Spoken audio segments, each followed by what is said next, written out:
This is Tecker 911, episode 54, eBay.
I'm Michael Plasmar. I'm Ray Dame. And today we're going to talk about eBay, the online marketplace. Now, eBay is practically the only place where you really can buy or sell things that you're looking for. The Amazon marketplace is an alternative if you're looking for something that's standardized. So, for example, a particular used book. But eBay is basically like your only choice for buying or selling things that are unique or one of a kind, or even things like used books, which are not unique. eBay is basically so popular because of the network effect. Basically, that's where you're going to get the highest price because there's the most number of buyers. And if you're a seller, if you're a seller, that's where you're going to get the highest price because there are most number of buyers. And if you're a buyer, this is where you can get the largest selection of items and find what you really want because of the large number of sellers. So, eBay.com. Also, selling stuff on eBay is kind of complicated and a pain. You have to list it, photograph it, and ship it. And there are some eBay consignment stores. Maybe there's some in your neighborhood. There's a few in Havertown, which is our local community, where you bring stuff to them and then they'll do all the work for you on eBay, take a cut somewhere between 25 and 50% of the item's selling price, and they'll handle all the shipping and stuff for you. So if you just want to sell stuff, then you can do that, but just know that they do take a cut of the item's price, so you'll get more money if you do it yourself. Also, eBay themselves has certain fees. You can just type in eBay price list into Google, and then the first result, I believe, is their price list. So they have an insertion fee, which is a fixed amount based on the price of the item, up to $4 for items over $500. For this sample, we're going to show selling this Tecker 911 first 25 episodes DVD. It's just a fictional item. Any sort of item will work. We're going to start the bidding probably going to start the bidding at $5. So we pay 25 cents insertion fee, or 55 cents for other categories. So it does depend what category.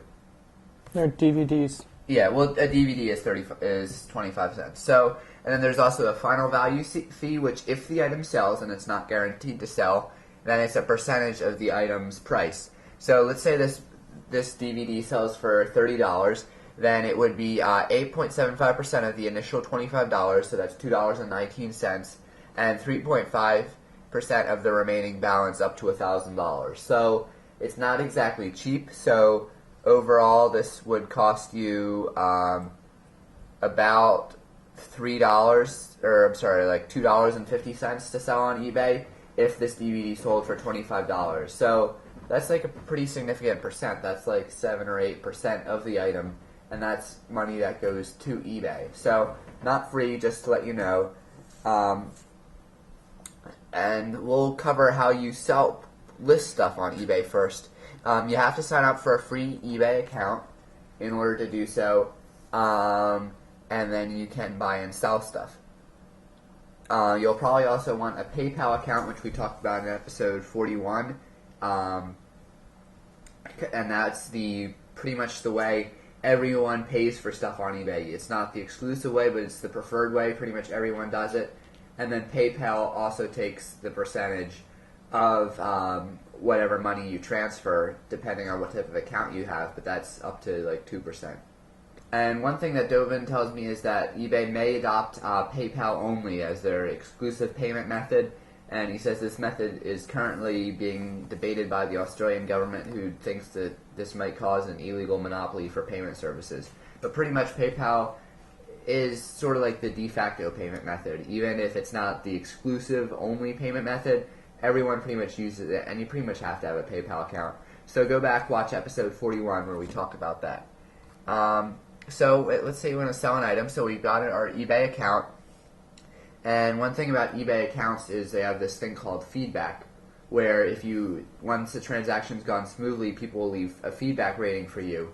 And they've recently banned negative and neutral feedback, I believe. So basically, you leave a positive feedback when something has gone right with the transaction. And basically, the feedback count is how many transactions you've done. So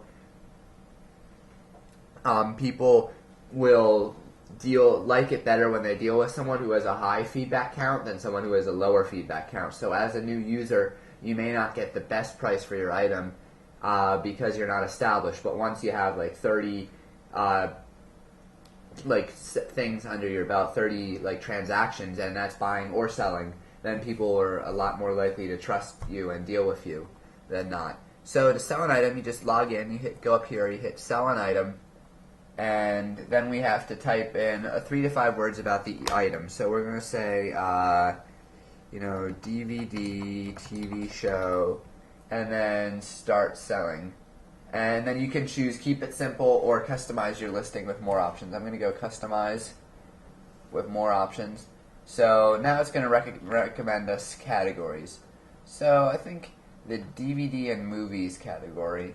So you can either choose the category that you want, and you can list things in 2 or more categories, but additional fees apply. So not only do they charge you an insertion fee, a final value fee, and a PayPal fee, but certain items have extra charges, and we'll talk about those as we list it.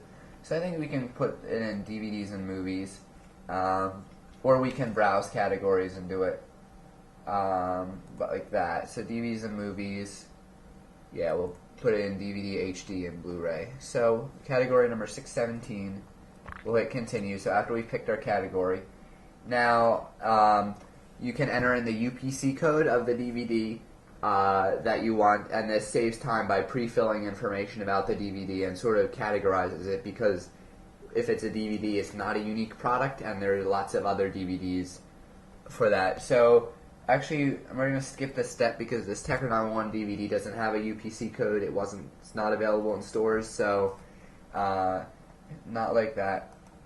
Title.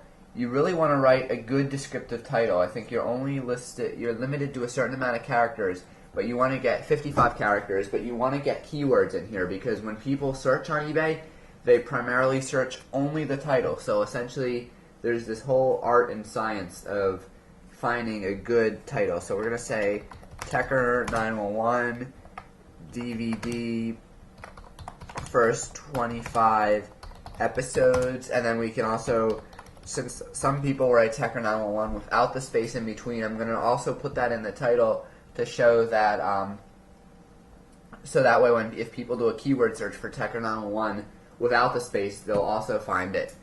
And eBay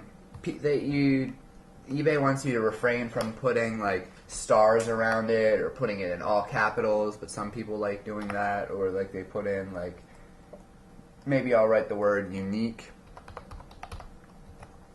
and you can try that. I have too many stars in here, so it's not going to let me do this, but so you want to get misspellings in there and stuff, very common misspellings, and that'll help sell your item. A subtitle, 50 cents extra if you want. That'll appear in the item listing under the line, and we'll show you that in a minute. Genre, educational, and this just helps people. Condition, it's new. The rating, there's no rating or region code on it. And then picture. So you really want to have a picture in your item listing. It's pretty much, required. More so required if you're selling a unique item like a rug or jewelry or something. You really want to have a picture. If you're selling an off-the-shelf DVD or a book, as if it's in good condition, You might want to picture a lot of people steal pictures off the internet. They just do a Google image search and upload the picture that they find. You'll want to specify that that's a representative picture and not your actual item. But the best choice is to get a camera and take a picture of your actual item. And they actually sell in stores, you can, I don't know, in stores or online, you can buy little light setups, a little light setup and background and tripod to make taking a picture of your eBay item perfect. And that's what these eBay consignment stores have, because you really want to get a good picture of your item, because that's really like the most important thing, especially if it's a unique item. So first picture is free. Additional pictures are 15 cents each. Again, these fees all add up. And then the description here. So they have this nice little description thing that you can set up with different fonts and stuff. In the description, you want to write about the item, you want to write about the item's condition and all that stuff. A lot of people also put the shipping prices in the description, put the return policy in the description, and some people even set conditions. For example, they don't want anyone with 0 feedback or under 5 feedback to bid on this item because they think that it would be a bad deal. So you put that all in the description. What else? You have like shipping information, return information, restrictions. That's, I think, pretty much it. What people put in there, and of course describe the item. You can add a special fancy listing design for 10 cents if you want, and this just adds special colors and backgrounds. Makes it look a little nicer. You see here is a sample of it here with the wood description, or the wood background. So that's 10 cents extra. And then a counter if you want. And a counter is a good idea, and you can do a hidden counter or a public counter and find out how many people have been looking at your item. A starting price. So this is the important part. You gotta pick the right price to start your eBay auction at. You want to do research for what products like yours have sold before. Especially if they're semi-unique items, for example, concert tickets. You want to search that concert on eBay, and especially search completed listings, which I'll show you how to do in a minute, to find out what items like yours have sold for. Computers, especially if you're going to sell your computer. For example, I have my laptop here. I bought this on eBay, and before bidding on it, I looked at the completed item listings to find out what an item like that sold for, so I knew about what I was willing to pay, because you don't want to underpay. Same thing with the starting price. You want to set the starting price a little lower than what the items commonly sell for. You don't want to sell it, if you sell it too low and you don't set a reserve, then you could end up selling the item for a lot less than you're willing to pay for. And if you set it too high, no one's going to buy it. So I mentioned this reserve price. If you want, you can set a reserve price, which if you're selling something and it's under the reserve price, then the item does not sell. You still have to pay the fees, but the item does not sell. So this is a way, like if you're selling something really expensive, like a car or something. Well, cars are separate on eBay Motors, but if I was selling that computer, I may start the bidding at $600, but set the reserve price at like $1,000, because I'm not willing to sell the item below $1,000. Here's the buy it now price. This costs additional money to set a buy it now price, but essentially, if someone wants the item so much and there are 0 bids on the item, then someone can buy the item at the buy it now price. Item's over, it sells to that person. You want to set the buy it now price higher than the price that the item normally sells for. Not too high, or else no one will do it and you paid the fee for no reason.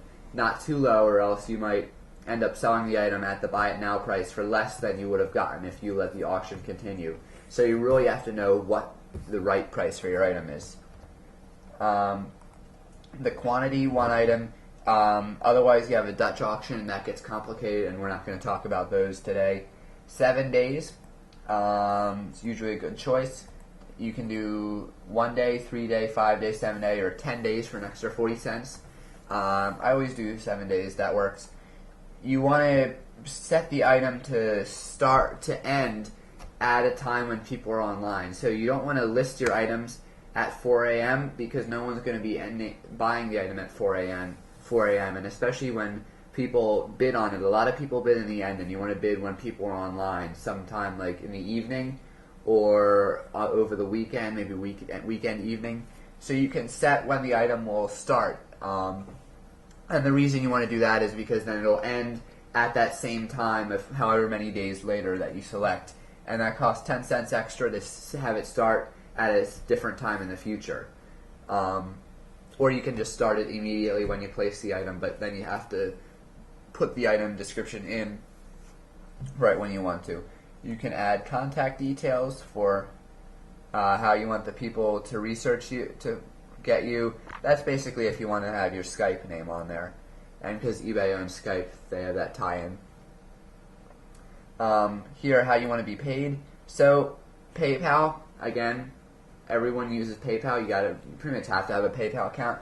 Check the PayPal box, type in your email address for PayPal, and then check the box require immediate payment when buyer uses buy it now. So that way, otherwise someone might hit buy it now, and then you have to wait for them to send the check, or they may use buy it now to end your auction early, and they may defraud you. That's actually, fraud is something that you really have to watch out for on eBay, and is really a detriment for the eBay community. They've tried to solve it in a few ways, but they haven't really been successful.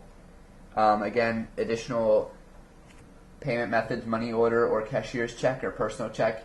You don't want to do personal check, then you run into problems. Even money order and cashier's check is a better option, but it's still problematic because you have to wait for the money to be sent to you in the physical mail 3 to 5 days before you send the item back to them. And this is just a pain. Everyone uses PayPal, pretty much has to do it. Watch episode 41 for more. Shipping information. So you can either set a flat rate shipping price, and that's what a lot of people do, and you want to make sure that the shipping price is set over what you're going to actually pay for shipping, or else you end up for the difference. Or you can choose calculated, where you type in how big the item is, and the type of item and the weight, and then choose shipping items. They offer U.S. Postal Service and UPS, and what this will do is this will have a shipping calculator where when people go to buy the item, the buyer will type in their zip code, and then eBay will tell them the actual shipping cost it costs to ship to their location using the services that you select, either United States Postal Service or UPS, and this is all in the United States, this eBay. So you can pick that if you want to, and that way the buyer pays the actual shipping cost. Or you can just set a flat rate that's more than you're going to pay, because you're liable for any discrepancy. So you want to set the shipping rate high enough. Item location is just a good idea to give people an idea, especially for big things. Like if you're selling a rug, you may choose no shipping, local pickup only. So then you really want to have the item location, because if it's local pickup only, people have to know if they qualify. Here are things, requirements. For example, when I commonly sell stuff on eBay, I set these requirements. I block bidders who don't have a PayPal account, have 2 unpaid item strikes within the past month, or have a feedback score equal or lower than -1. So essentially, because I only accept PayPal, it's just so easy to do it that way. I have these things set up. Return policy. So you can choose what your return policy is if you have one at all. And then we can go continue. I might get mad at us because we didn't fill everything out. Yeah, it did. So we have to have a description. So this is Tecker 911. And then we can do the episode list. Again, this is why people think that selling stuff on eBay is a pain, because you got to list all this stuff out. You got to take the picture. That takes like 5 minutes. Listing stuff on eBay, it generally takes, even if you're good, it takes about 20 minutes an item, which is really a pain if you only sell stuff occasionally. So there are power eBay users like the stores who can fly through this in like 5 minutes, but it's a pain. So we're going to start, I said we're going to start this thing at $5, and so we're going to do the flat rate shipping. And since I know this fits in an envelope, I'm going to just check that shipping should be $2. And I should probably do some research in the post office to make sure that covers my cost.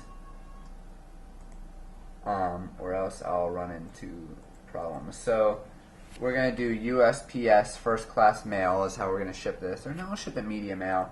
And, you know what, we'll ship it media mail. Okay, so, and calculate it for the people. So that way they actually pay what I'm actually going to, what it actually costs. So hopefully, you see this, it's a pain because now I have to enter in the package weight, so I have to really guess on this because it's a pound or less. If I was selling something bigger like a computer or something, I'd have to guess for the package weight or over qualify it, and it just gets into a pain. So let me see here if it's finally going to accept it. No, I didn't provide the exact weight, so I have to put the weight in ounces. So I'm just going to write 16 ounces. Alright.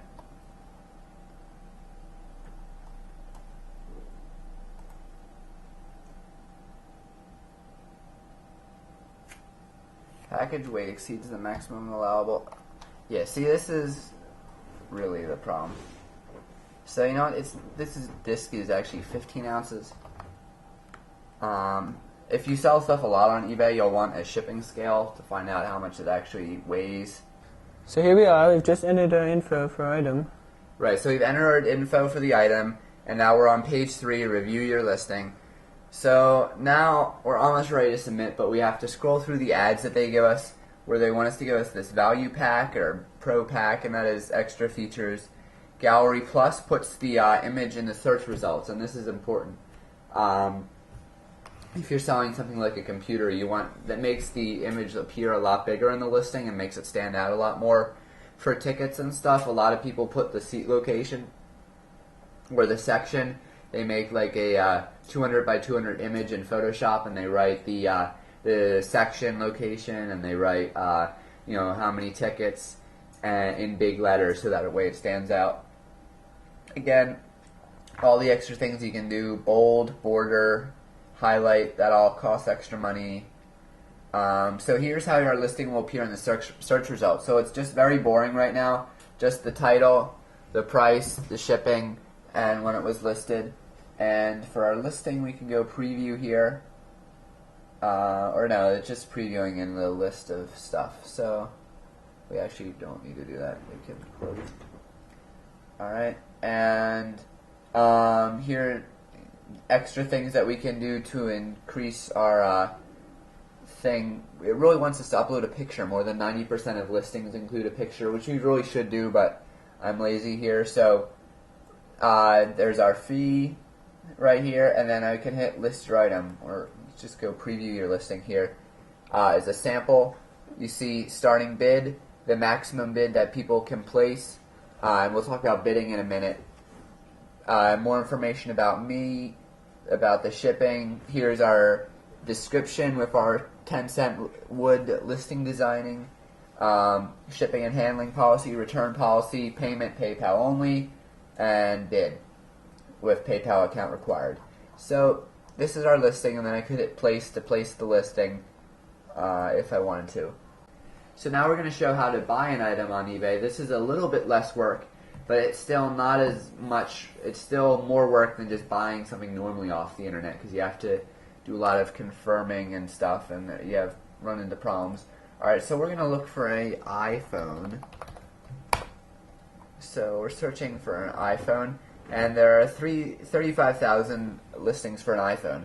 So the first thing you'll notice is that there are actually not very many iPhones on here. So there are car kit, cassette adapter, USB extension, rainbow kit, snap-on, rubberized hard case. First problem we noticed is that when I search for iPhone, I'm finding iPhone accessories instead of actual iPhones. I want an actual iPhone.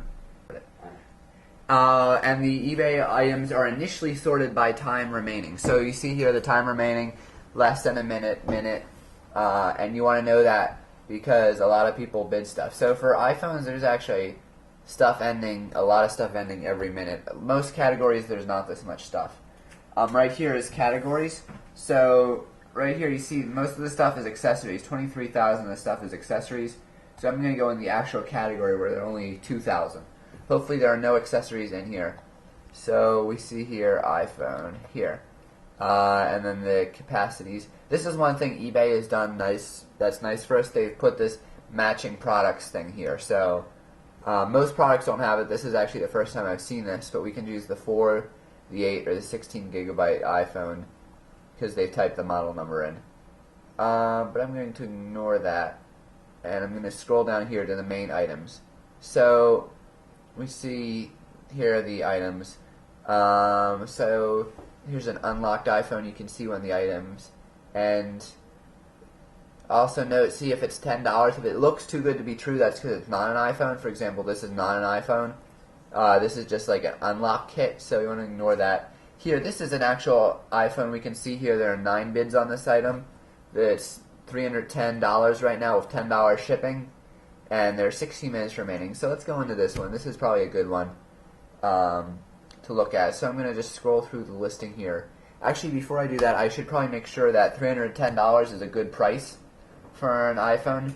So I'm going to scroll back to the results here, and I'm going to check this box, view completed items, right here, show items, and you're going to have to log in to do this if you're not already logged in. I'm logged in right now so I can see how much iPhones sold for in the past. So here's an iPhone that was unlocked, sold for $355. So that $310 price, if I get it for that much, that would be a good deal because it sold for $355 with 28 bids. The price is green if it's sold, red if it's not. So $320, something sold for buy it now. So that one was probably priced too low in my opinion. Here, 8 gigabytes sold for $449 buy it now. So someone really wanted that. Brand new condition in box, $560 for 18 bids. So it looks like that $310 price would be good. Here's one, $330, but that one's not unlocked, so I don't know about that one. $297, that one sold really good. So that $310 is probably a good price, but I wouldn't go much higher than that. I maybe would go up to $350, but anything more than that, especially with a high value item or a high volume item like the iPhone, I could just get the next one that comes along. I don't particularly need that one. So let's go back to our listing here, the $310 one. Where is it? Right here, $310 one. So this is probably one I want to bid on. And there are things you know here. For example, right now it ends in 14 minutes, so I can hit this refresh button here to get the latest information. And you'll want to do that as the item ends to make sure. Like right now, it just went up to $320. We see the seller here is sold 12 items with 100% positive. That's pretty good, not very good, but I think pretty trustworthy. We can click on this 12 item here to see their feedback. So it seems like they haven't sold things in a really long time. So they haven't sold things in a really long time. This means it's only an occasional eBayer. It may just be an occasional eBayer or maybe like a fraud account. I'd be careful about this one. It's not perfect, but it's okay. PayPal gives you up to $200 in buyer protection if you're eligible. I'd look into that more if you're wanting to take advantage of that. But I've heard that it's hard to actually collect on that. Here's information about the item. Relisted because the previous buyer never replied. That's a common problem on eBay, is even if you've marked as sold, it's not really sold till you get the money. Someone could not pay, and then you have to file like a non-paying bidder request. So it's not perfectly easy, but you might like learn to it. Here's pictures. These look like actual pictures of the device, so that's good. Power charger never used. So 93 people looked at it. That's probably moderate. Here we see shipping $10 for UPS ground. That's okay. With insurance up to $100. The item's worth more than that, so if we feel like this is something risky, like if it's something fragile, you'll definitely want insurance. An iPhone, I don't know, we have to check if it comes with the box. If it comes with the box, that's fine. It's probably not going to get damaged, but if we're selling like jewelry or something, then, or like crystal or something, then we definitely want insurance. So usually I can enter a bid, and I have to bid more than $325 or more. And this amount that you have to bid more than the actual item is based on the price of the item. So that amount goes up as the price of the item goes up. here's the important thing I want to see is I want to see the history of the item, and we'll see here you can't see the full username of the people, but a lot of newbies here 0020. You really want to avoid new people if at all possible, but we see that it's gone up, so or that people, the same people have bid the item up, so they're in a bidding war. So someone really wants this. Also, what there's these things like automatic bids. What a lot of people, or what some people do, is they'll enter in the maximum bid. Alright. Let's say that I've entered my maximum bid of $360 and someone else has entered a maximum bid of $340. I wouldn't know that at the time, but they have. So if I type in $360 and the item is $320 right now, the item would go up to $340 based on their bid, and then I would be in the lead again with $345 because that would be the increment. It's $5 increments right now at this amount. And then I would be safe. If someone then went in and bid $350, I would then become the leader again at $355. So a lot of people don't really use the maximum bid, and instead they wait until the last minute. So Alright, now I'm going to show you this additional tool. eBay countdown. So first you have to watch the item. So there's a link here if it's not watched to watch it in my eBay. And then when you go to countdown.ebay.com. Countdown.ebay.com. Watching an item means you'll get email updates when it's about to end, or if you want text message. This is a additional tool. Right.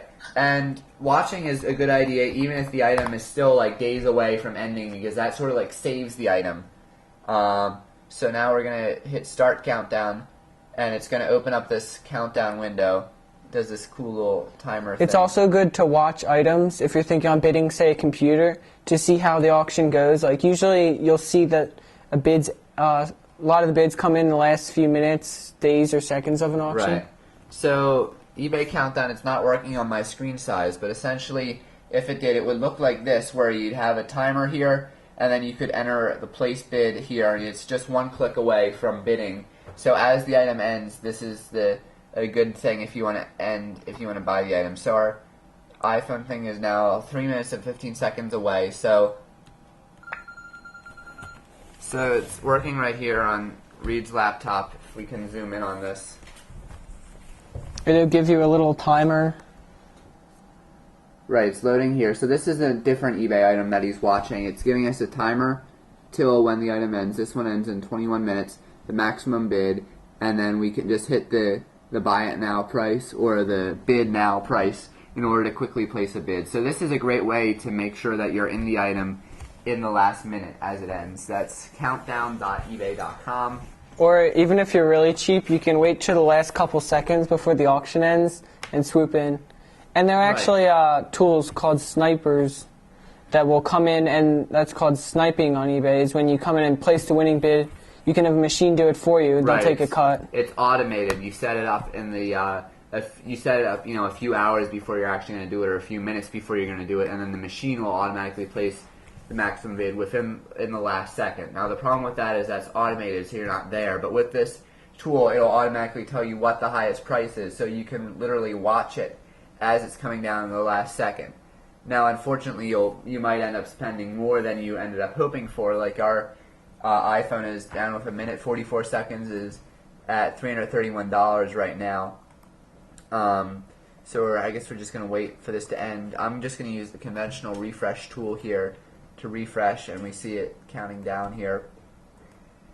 But yeah, definitely use that countdown thing when you're waiting for an item to end and you're waiting in the last minute.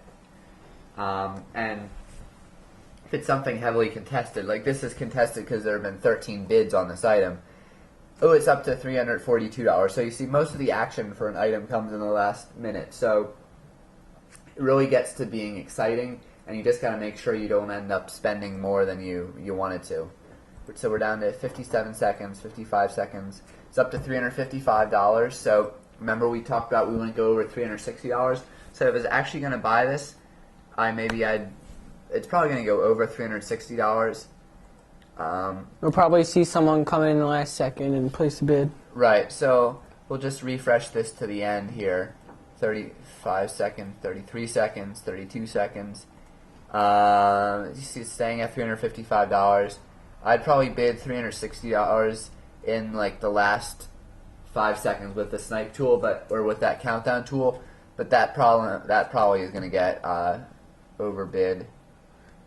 eBay will actually give you an official time if you want to synchronize your computer's time. Or you just use the eBay countdown. That's probably the best idea. So 7 seconds. So I'd bid $360 now. I'd probably be outbid. 2 seconds, 1 second. Item closed, sold for $355. Yeah, sold for $355. So I guess they could come in there with $360. That would have been at the higher limit. So I guess they're waiting for another item to end. They may have set their highest target price at $340. So let's talk about once you got this item. So pretend I bought this item. There would be a button here that says you are the high bidder of this item. Click here to pay now, and then you'd click there to pay now, and then it would redirect you to PayPal where you'd log in. You'd send the seller your information, and they'd send it out. And then when you're done, you'd send them positive feedback. Well, the seller always gives the buyer positive feedback when they've paid for the item, and then the buyer gives the seller positive feedback after they've received the item and everything works. So you want to really send the feedback, and you can do that in My eBay. You can do bidding, or if you go on summary, it'll tell you items that you've won, and then so here are items that I'm watching and items that I won, and then you could click to leave feedback if you wanted to. And you really want to leave feedback if the transaction all goes fine. What to do if things go wrong? In eBay, here's the link to the Security and Resolution Center, and you can talk about contact them if the seller never sells the item after you pay with them, and then you can file disputes with PayPal. So overall, eBay, it's kind of addictive. Either buying or selling, it's more pain than actually buying it from like a normal website, like from Amazon used, because there are a lot of bad experiences people have had. But overall, I've bought about 100 things, or bought and sold about 100 things on eBay. Reed, I don't know how many you have sold. Couple. Sold a couple. So really, it's worth trying out, seeing how it is. And again, if you don't want to have the time for all this, you can just go to an eBay consignment store and they take care of everything for you. I'm Michael Plasmeyer. I'm Reed Dame. Enjoy eBay and don't get burned. To watch this episode again, or to watch any of our prior episodes, you can visit our website, 911.tecker.net, T-E-C-K-E-R. And on the website, we have our prior episodes, as well as you can view them directly on the website, or you can download them in WMV for Windows, iPod, or QuickTime format for your iPod, or if you have iTunes installed, an MP3 audio-only version of the show, and a WMV HD version of the show, which you can download via BitTorrent that looks really, really clear and in pristine HD quality. And instructions for downloading via BitTorrent are also on the site. On the right-hand side, we have more information about us and about each of the members of the show, as well as quick links to all of our prior episodes and links to the RSS feeds for each of the formats that we release the show in, and links to subscribe to the show in iTunes if you have an iPod, an Apple TV, an iPhone, any Apple device. You can click on that link in either video or audio format. You can also, in iTunes, search for Tecker, T-E-C-K-E-R, in the iTunes store, and then you can find our podcast that you can subscribe to free. Also, if you do not have an iPod, if you have like a generic MP3 player, then you can use you can still listen to our show if on our website you subscribe to this MP3 audio version in a feed catcher, in a podcatcher like Juice. You can search for Juice on Google, download that program, and then it'll load the shows automatically onto your generic MP3 playing device. If you have any questions about the show or about technology, you can send us an email at 911@tecker.net, or you can leave us a voicemail at 610-572-2847. Thank you so much for watching Tecker 911.